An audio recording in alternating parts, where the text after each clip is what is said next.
l'ensemble des populations du quartier de Colobane qui nous a aujourd'hui accompagnés à travers cette étape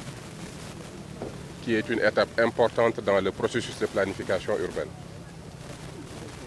Parce que c'est le Premier ministre, lors de l'avènement du régime, qui avait organisé une descente ici à Colobane à la demande des populations. En ce moment-là, nous avions été membres de sa délégation et il nous a donné l'instruction de trouver une solution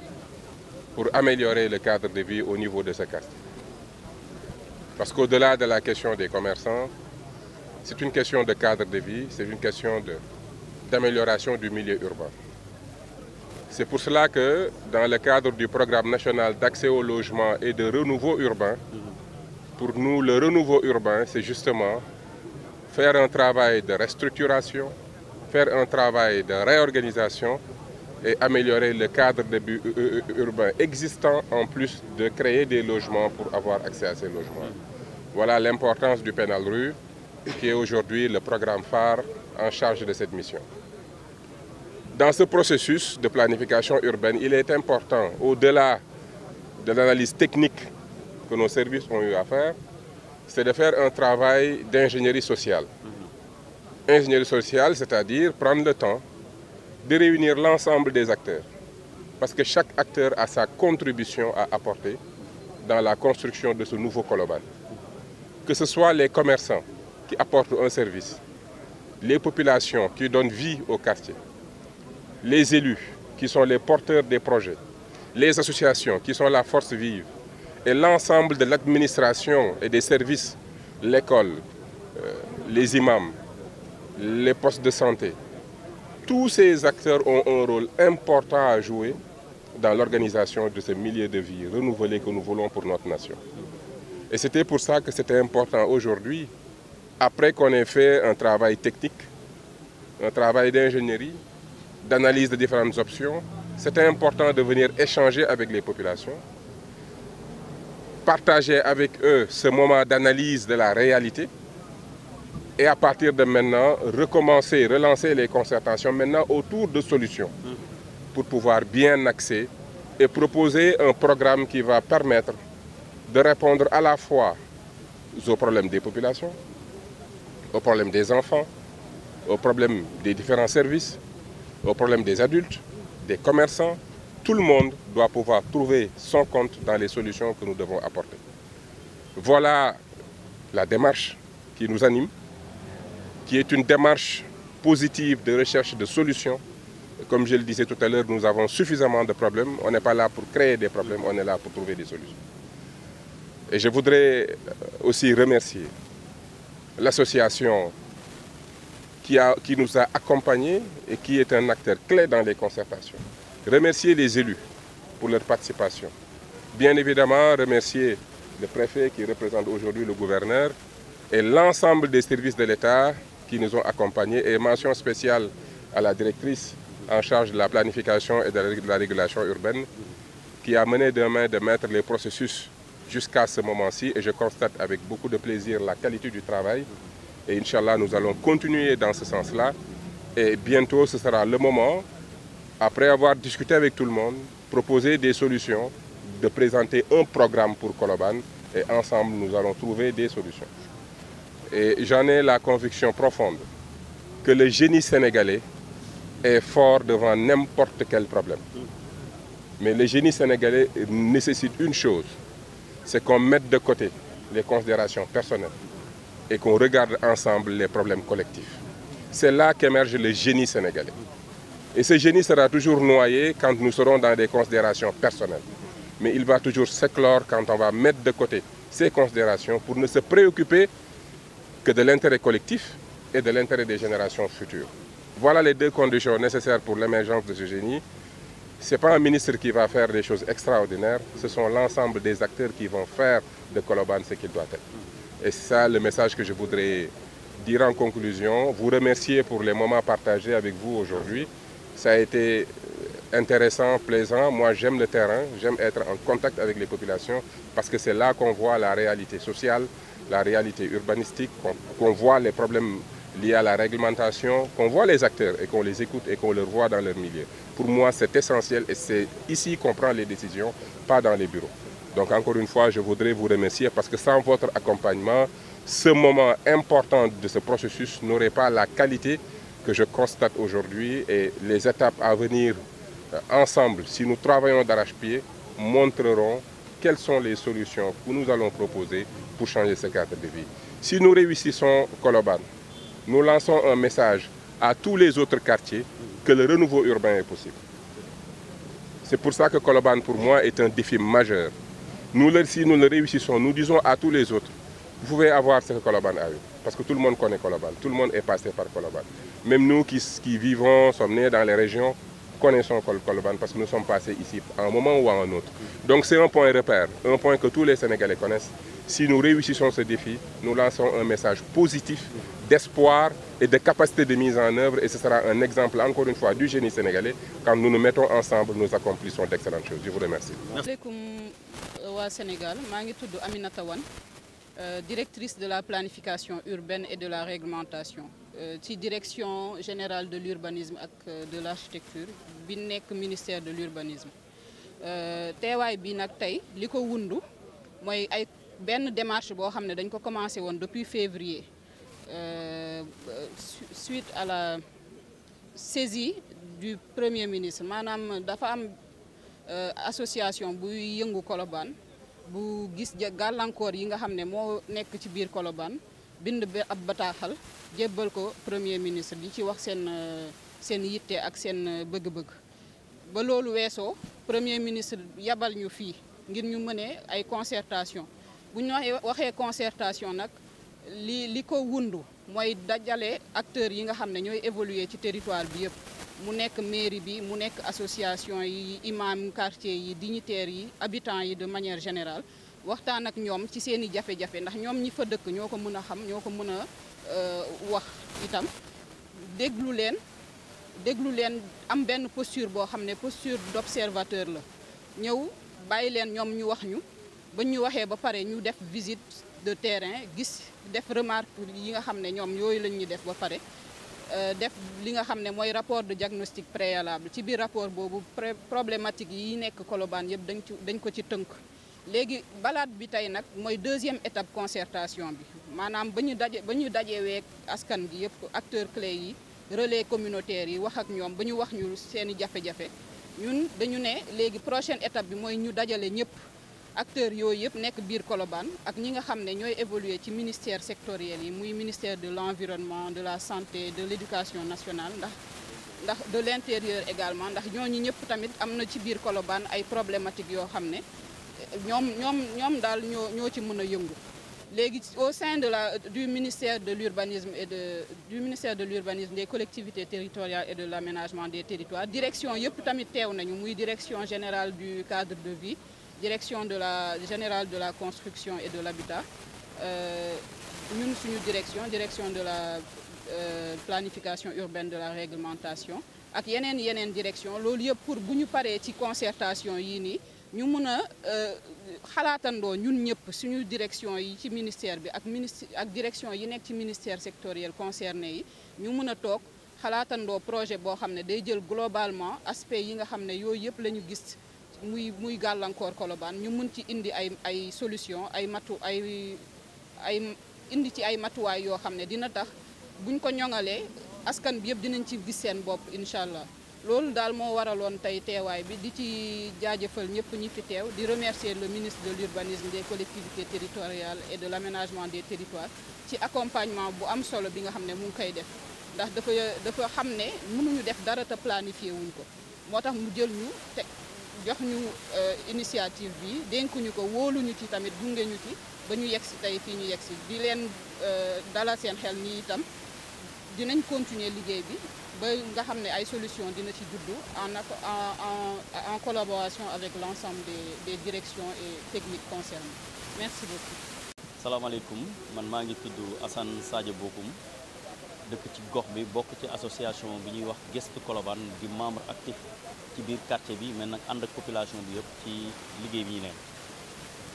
damay fàttali rek ne bi fi premier ministre ñëwee Sénégal bi yëpp gis ko mu ñëw saytu li nga xam ne moo am biir Colobane bi ñu ci paree dafa ñëw invité ñu biir primature ñu doog toogaat defaat beneen jotaay waxtaan bi waxtaan bi amee ba noppi ñu joxe woon na ay directives naam waaye ba ñu toogee ab diir dañ ne dàbbali nag dafay baax ci ñu mën a fàttali autorité bi ndax urgence yi bari na yitte yi bari na waaye fàttali dafay tax mbir mi gën a ñoŋ bañ ko dàbbalee suñu correspondance moom it mu am yëg jébbal correspondance bi ministère de l'urbanisme moom it mu defee ni mu mën a defee jox ko direction bii madame directrice bii tey moom tamit mu def ci ay jéego yu mucc ayib mu wooñu bureau ñaari yoon ñu toog waxtaan mu xamal ñu ne moom jox nañ ko liggéey bi te ni mu ko war a liggéey tamit mu wax ñu ko ñu ànd ci ak moom mu ñaan ñu aussi ñu fexe ba nga xamante ne bépp acteur boo xam ne mi ngi ci quartier bi di yëngatu ñu fexe jox ko seeni coordonnées moom mu mën a waxtaan ak ñoom 100% ñun ñu bokk ci comme que moom moo ngànk mbir mi comme que nag nit su ngànkee dara ñu jiital ko da nga koy jox lépp ñu jox ko lépp mais nag mu am mat gu toll ni li muy dox mu dox ko ci sutura dox ko ci fulla dox ko ci fayda waaye nag boole ci ibbeeku ba ñëpp ñu nga xamante ne bokk nañu ci mbir mi ñëpp mu toog ak ñoom waxtaan ak ñoom daje nag ba waxtaan ba daje mu wooñu ne ñu nag li ci des mooy kan danaa jébbal ki ma joxoon mbir mi moom ñu xool naka la ñuy continuer mbir mi waaye nag bu ñu seetee ba seet xool li nga xam ne moom lañ def ci rapport de diagnostic bi xam nañ xel ne moom jooyto yañ ko jooytu woon ci mu doonoon ay gàllankoor ci quartier bi moom la mu dugal ci biir sax moo ëpp fuuf ñun lañ ko joxoon mooy que ne saytu ba mu doon saytu donc romb na suñu njort donc ñu war ci mën a am nag xel mu dal bi loolu weesoo nag ñu waroon tey comme que autorité bi mooy ministre bi te moom moo yor lépp loo xamante ne mooy recommandation institutionnelle bi moom tamit mu war a ñëw fekk si ñu fii ci dëkk bi ñu ànd ak moom dox ci biir dëkk bi moom it mu gisal boppam mu xam ne lépp loo xam ne jox nañ ko war nañ mën a àndandoo war koo naal mu gis ko moom it war a joxe feu vert pour ñu mën a tàmbali liggéey bi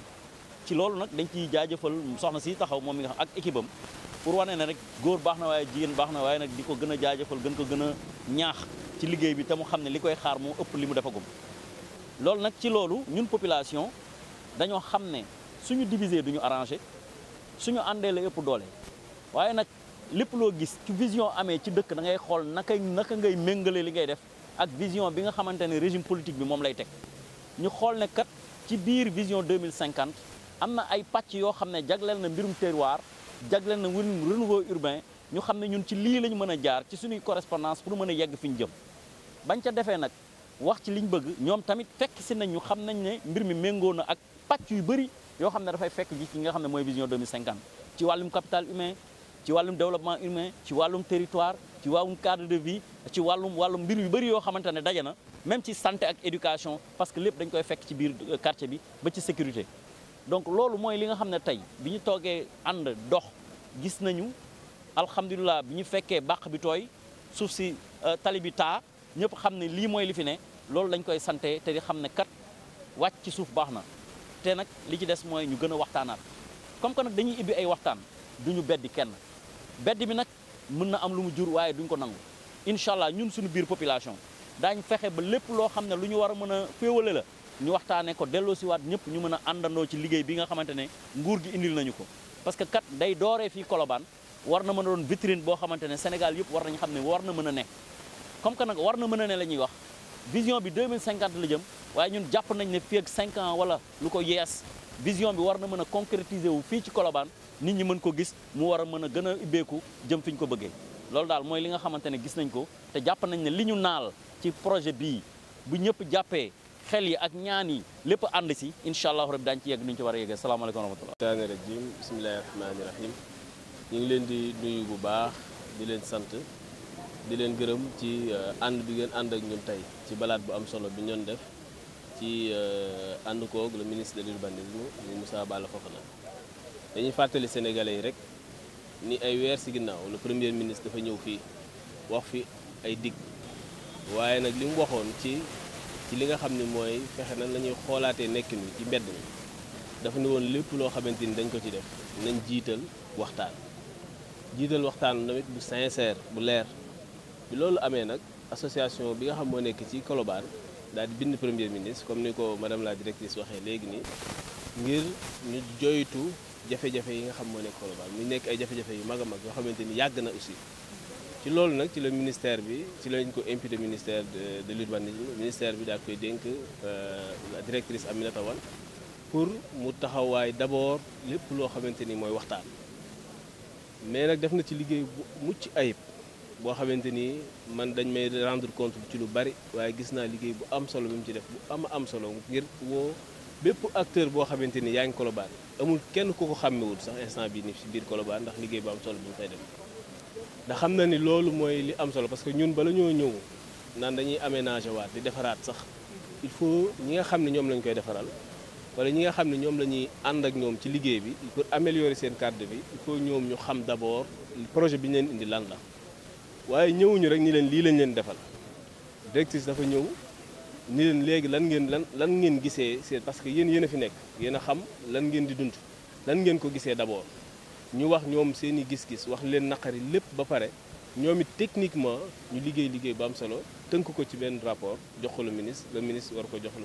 premier ministre. donc bu soobee yàlla li ma bëgg a wax mooy ministère de l'urbanisme am na projet bu am solo bu mag a mag boo xamante ni ministre liggéey na ci liggéey yu bari yu ma fekkee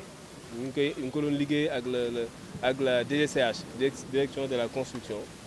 plan d'aménagement bu am solo boo xamante ni Colobane yaakaar naa bis bu ñu ko indee ci sénégalais yi dinañ xam ni solution pérenne la boo xamante ni jafe-jafe ci nekkinu ci mbedd mi dina changer bu baax ci Colobane nag dafa am ñaar dafa am ñi nga xam ne ñoo fi ñëw di wut lu ñu am waaye dafa am ñi nga xam tamit ñoo fi dëkk donc ñi nga xam ne ñoo fi dëkk it seen i préoccupation lu baree bari ci concertation ak ci document bi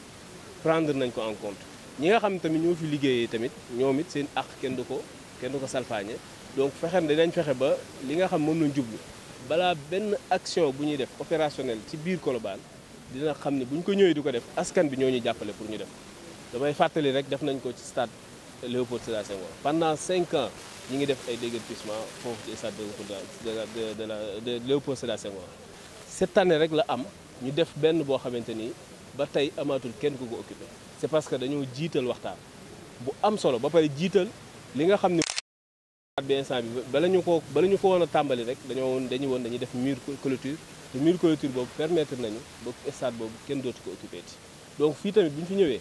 dinañ waxtaan ak askan bi ñu ngi koy def dañ fexe aussi li ñu fiy def day doon lu pérenne ba benn askan boo xamante ni fi nga dëkk ci Colobane am lu la naqaree dina deñ waaye képp koo xamante ni tamit fi ngay liggéeyee di nga ñëw liggéey respecté ñi fi dëkk waaye tamit respecté sa bopp donc loolu di wax ni ministère bi mu ngi ci liggéey bu am solo da di nag duñ tëb rek di def dañuy bàyyi ba lëlu ba wax li nga xam ne bu ñu ko defee rek comme ni ñu ko defoon ci stade bi bu ñu ko defee rek dootuñ ko defaat ci noonu la ñuy liggéeyee ma leen di sant bu baax di leen gërëm di sant bu baax nag la directrice di ko sant ci liggéey bu am solo bi mu def parce que dafa am solo ñun mu préparé ñu terrain bi liggéey ak askan wi wax ak acteurs yi yëpp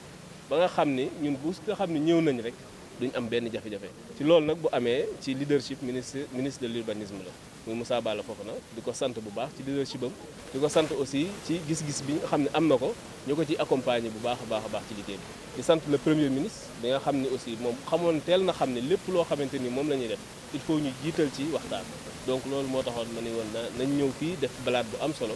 ñun tamit xool ànd koog le ministre xool lan moo fi am bu ko defee yokk ci li ñu detoon ci techniquement ak li nga xam ne askan bi ñu ngi ko doon jooy ak ñi fi liggéeyee bu ko defee mën ko def benn document bu ñu ko présenté rek ñëpp kenn du ni yëguma ko woon kenn du ni waxuñu ma ko woon kenn du ni tamit tàgguñu ma woon